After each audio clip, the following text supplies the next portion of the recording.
अगर आप चाहते हैं शिवांगी फिल्म्स का वीडियो सबसे पहले आप तक पहुंचे, तो लाल बटन दबाकर हमारे चैनल को सब्सक्राइब करें और बेल आइकन दबाना ना भूलें।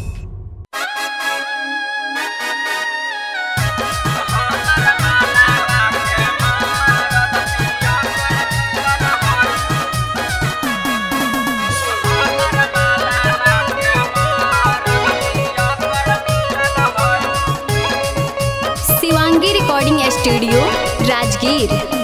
हमारा मालावा के हमारा दपिया कोड़ा मिलल है, हमारा मालावा के हमारा दपिया कोड़ा मिलल है, पिया कोड़ा मिलल है, दारू पिया कोड़ा मिलल है, हमारा मालावा के हमारा दपिया कोड़ा मिलल है, हमारा मालावा के हमारा दपिया कोड़ा मिलल है।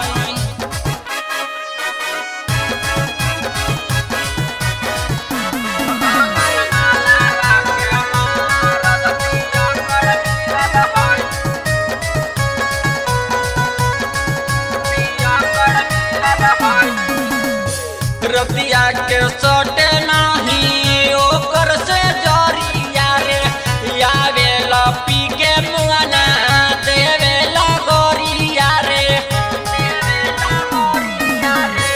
रतिया के सोटे नहीं ओकर से जरिया रे, यावेला पी के मुआना देवेला गोरिया रे। कहो है कि नदिया गाँव घूमा कड़ा मिलल है, हमारा मालावा के हमारा दपिया कड़ा मिलल है, हमारा मालावा के हमारा दपिया कड़ा मिलल है।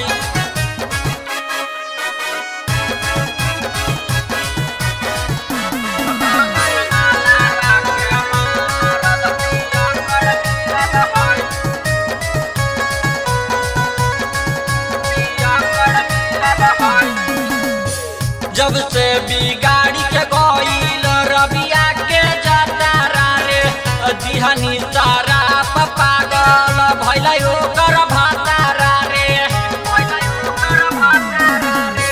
जब से बिगाड़ी के गईल रबिया के जातारा रे, दिहानी सारा पागल भइल ओकर भातारा रे। ससुरा भसुरा सबे आला बतर मिलल है, हमारा मालावा के हमारा दपिया कड़ा मिलल है, हमारा मालावा के हमारा दपिया कड़ा मिलल है। Shivangi recording studio Rajgir.